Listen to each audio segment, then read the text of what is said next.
বিশ্বাস এমন একটি বিষয় বা অনুভবের পর্যায় যা মানুষকে ধীরে ধীরে আচরণ ও ধারাবাহিকতার মধ্য দিয়ে ধীরে ধীরেই তৈরি করতে হয়। একবার যদি কারো প্রতি সেই অনুভব নড়ে যায়, তখন আর আগের অস্তিত্ব, আগের ভালোবাসার অবস্থায়, আগের সহাবস্থানে ফিরতে চায় না। আগের কারণ মানুষ শুধু দুর্বার গতিতে ছোটে না, সেই ঘটনার পিছনেও যদি ভক্ত কিছু ভালোবাসার টুকরো থেকে থাকে, সে বুকে নিয়ে এগিয়ে চলার সাহস জোগায়।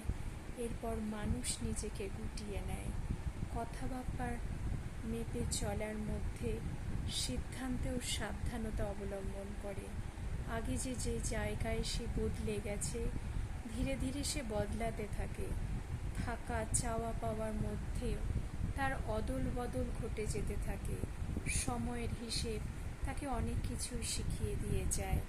যত ব্যাখ্যাই করো না কেন, জীবন চাওয়া না চাওয়ার মাঝে ভিতরের ক্ষেতটুকুকে আবার সন্দেহ হিসাবে সরতে দেয় না।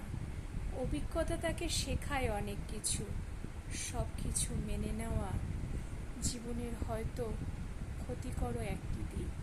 এই বদলে যাওয়া অবস্থায় মানুষটা নিজে নিজে নিজেকে গুটিয়ে নিতে শুরু করে।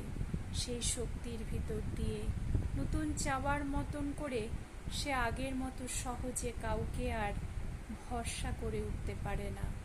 সম্পর্ক দূরত্বের মাঝে একটা রেখাচিত্র লেখা যেন রয়েই যায়। কাছাকাছি এতটা সম্পর্কের বাস্তবতায় একেবারে ভাঙনের মতো হলে তা কেবল অতীতের ঘটনার সাক্ষী হয়ে থাকে না, জীবন হারায় জীবনেরই মতন।